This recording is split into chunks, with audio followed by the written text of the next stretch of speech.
And have you ever wondered what the temptation and fall of mankind can teach us about dating and temptation in general? So today we're going to talk about a lesson that we can gain from Eve and the serpent in the garden. Let's start by reading Genesis 3, 1 through 7. Now the serpent was shrewder than any of the wild animals that the Lord God had made. He said to the woman, "Is it really true that God said you must not eat from any tree of the orchard?" The woman said to the serpent, "We may eat from the fruit of the trees of the orchard, but concerning the fruit of the tree that is in the middle of the orchard, God said you must not eat from it, and you must not touch it, or else you will die." The serpent said to the woman, "Surely you will not die, for God knows that when you eat from it, your eyes will be open, and you will be like God, knowing good from evil." When the woman saw the tree produced fruit that was good for food, was attractive to the eye, and was desirable for making one wise, she took from the fruit and ate it. She also gave some of it to her husband, who was with her, and he ate it. Then the eyes of both of them opened, and they knew they were naked. So they sewed fig leaves together and made coverings for themselves. Adam and Eve seemed to have been innocent and hadn't even thought about the tree God told them not to touch or not to eat from. They were enjoying all the good things around them and satisfied with what God had given them. Are you grateful for all that you have and everything that you can do? We should focus on that rather than what we can't or what we don't have. And this was enough for Eve, and she was innocent and enjoying what she could. She wasn't focused on what she shouldn't do. She had enough other good food and enough other things to do. And the verse that we were talking about says, "We may eat of the fruit of the trees of the orchard, but concerning the fruit of the tree that is in the middle of the orchard, God said, you must not eat from it. You must not touch it, or you will die." Eve said this as a matter of fact, with no regret, and with no thought of even eating from the forbidden tree. She just said what God said, and that's what it was. But not only did God tell Adam and Eve not to eat the fruit, it seems that he told them not to touch it as well. Why do you think this might be? I think it's because God knows that if we look at things, then we want to touch them.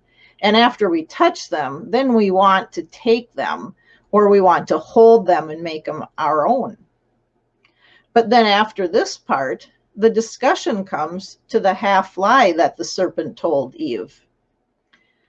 Satan is sly. Yes, eating from the tree would open their eyes and in essence make them like God, knowing what is good and what is evil. That's the truth part. But God intended for us to be innocent of evil. If we didn't know what evil was, we wouldn't desire it and we wouldn't want to do it. Satan told a half-truth. And although they would not die immediately, they would die because God said they would. And even if your peers or other people tell you that you won't get into trouble, that is not always true. Once Satan pointed the tree out to Eve, she noticed it then. She noticed the forbidden tree. She noticed that the food was attractive to the eye and desirable.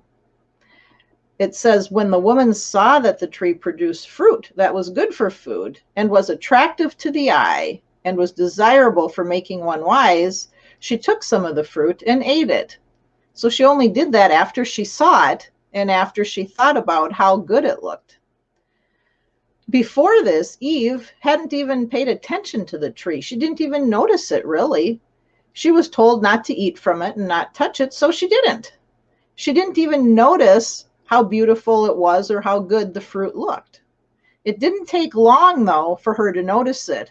All it took was Satan mentioning it, and this drew her attention to the tree and to the fruit. Just like us, it doesn't take much to tempt us or cause us to covet something, that is, to want something that God said is forbidden. If you see a cute boy or girl, think about how you can be a good friend to them rather than how you can get them to be your girlfriend or boyfriend. If you find yourself lusting after, desiring things or people that aren't yours and what shouldn't be yours, at least not at this time, Then turn your mind over to God and ask yourself, how can I show honor to that person? How can I be their friend? How can I help them? Ask God what He would want you to do to be a friend for them. You must also ask yourself and ask God what you're thinking about or what you're desiring. Is it honoring to God? And if He is pleased with your thoughts and your desires, ask Him that. Don't be afraid to question it. If you are, it probably means you know the answer already. So ask Him if He wants you to have what you desire. Ask Him if He wants to give it to you, because we know all good and perfect gifts do come from God. If you don't think that God would give you something or someone, you probably shouldn't even be desiring it. You shouldn't want it, and you certainly shouldn't take it. At that point, you have to ask yourself, who am I going to serve? Am I going to serve God and obey Him, or myself and my own desires? After Adam and Eve sinned, they hid themselves. And it says they made coverings for themselves. This is because they were ashamed. And this usually happens when we know what we did is wrong. The really bad thing is when our conscience is so dulled down that we don't even feel that shame, or worse yet, we don't even think what we are doing or are going to do is even wrong. So let's compare this to dating now. God has set standards and He makes rules. He loves us and He wants us to enjoy the good that He has given us, and He has given us a lot of good. He gives us many good things to enjoy, just like our parents do. So then why are so many people not satisfied with the many good things and instead desire what leads us to sin? Why are children not grateful for all that they have and all that they can do, and just focus their attention on those things rather than looking around and wanting what they are told they can't have or what they can't do? We should be focused on all the good things that God and parents have given us and not even take a moment to look at the forbidden fruit. Young men, don't even look at a woman a moment longer, so your mind begins to wander. Is it wrong to look at something beautiful and notice that? No. But don't go beyond that, and don't keep your mind on that and looking at her so that it turns to lust. Young women, and also young men, don't just desire a boyfriend or a girlfriend. God has given you family and friends. Learn how you can be a good family member and how you can be a good friend. When the time is right in God's plan and in His timing, then you'll be more prepared to be the best friend and husband or wife that you can be. Also learn how to choose good friends. This is really important. If you can't learn how to do this, how can your parents or even God trust you to be a good boyfriend or girlfriend and eventually a good husband or wife? Satan will fill your mind with half-truths so that you are easily misled. He puts things or people before you to take your mind off God and what He says is true. So what are some of these half-truths that can lead us to the forbidden fruit? Maybe it is just thinking that everyone has a boyfriend or girlfriend. Or, well, take a look. All the cool kids have boyfriends and girlfriends, and I want to be cool. I want to be in the in crowd, and so that's what I have to do. Or maybe it would be something like, I don't feel complete without a boyfriend or a girlfriend. And later on in life, a lot of people think that they're not complete if they're not married and don't have a husband or a wife. Or what about, there's nothing wrong with just holding hands or kissing? That may be so, but we do know that very often that leads to sin, and that is just not a good choice. When you take your mind off what God has said, you will easily believe lies. Half-truths are also half-lies. And look where that got Eve. Then people sin and they try to hide it with the proverbial fig leaves.